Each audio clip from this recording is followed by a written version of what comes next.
Well,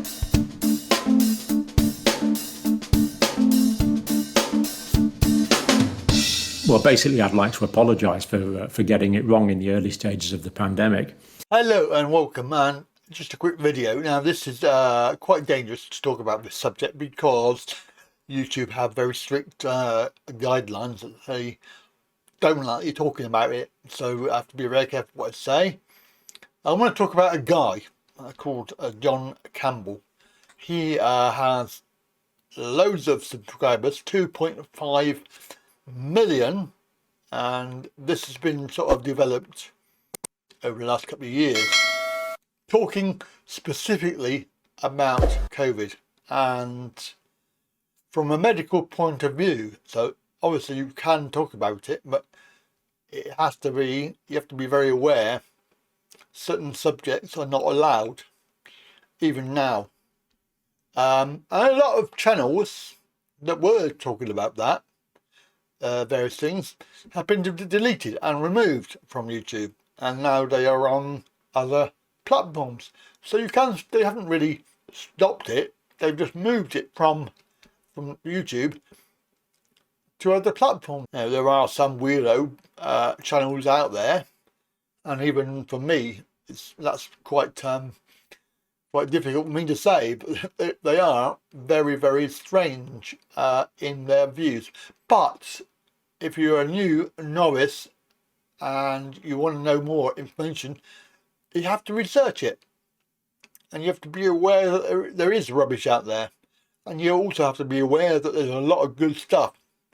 Now, this guy, who is not a doctor, by the way, he is not a doctor, and I didn't realise that, because I actually thought he was. I stopped watching him right in the beginning because he was very pro-narrative. Everything to do with the bullshit that was coming out the mouths of Whitty and Vance and Hancock on telly, that was information coming out that he was spouting. And to be honest with you, as a layperson, not qualified in any medical regimen, I had done my own research, which is surprising really, because that's what you can do too. Go and do your own research, don't listen to what people tell you. And I discovered that what he was spouting, and also what they were spouting on telly, was complete as far as I could tell. So I stopped watching him because I got fed up with the lies that he was telling people and encouraging people to go and do stuff. In particular, you know what, in the name of science. And then, of course, recently, we've had this old concept of forgive and forget. They want you to forgive and forget. We made mistakes. Oh dear. You know, we told you this, it was wrong. Well, I'm sorry, but I don't think so. You push the narrative.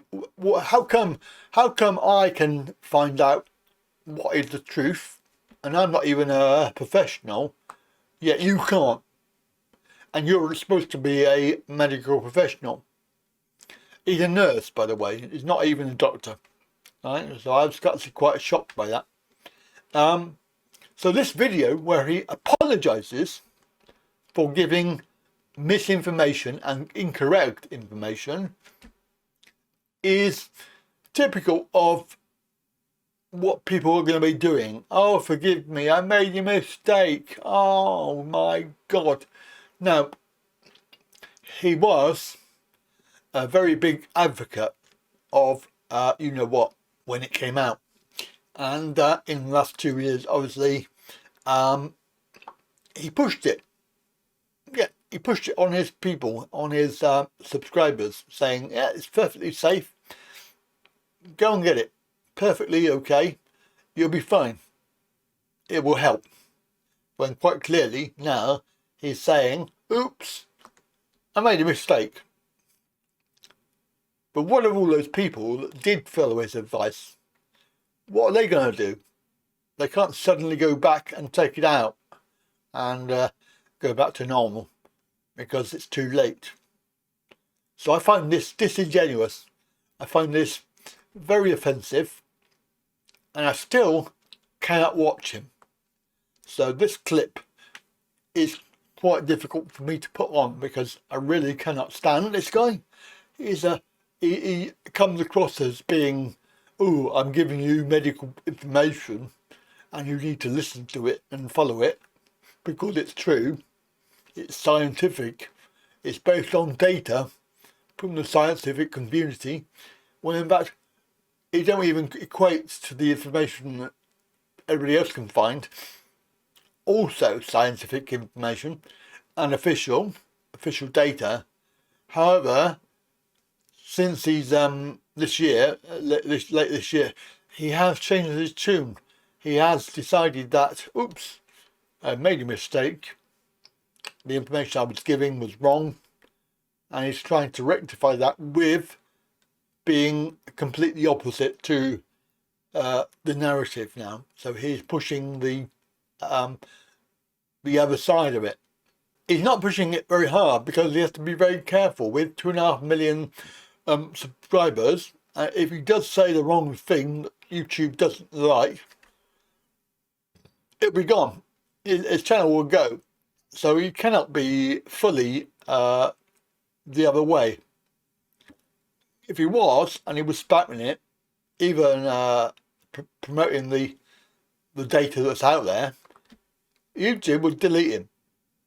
And they will. Anyway, I thought I'd share that with you because I find it very annoying that people like this are going to be going around going, oh, forgive me, I'm sorry, I got it wrong. But what about all those people that you have affected? And I'm talking specifically when you've got a large following like that. They are going to listen to you if you've got that many. 2.5 million, and even if 10% of them actually followed your advice, that's a hell of a lot of people. That's it from me. Well, basically, I'd like to apologise for getting it wrong in the early stages of the pandemic.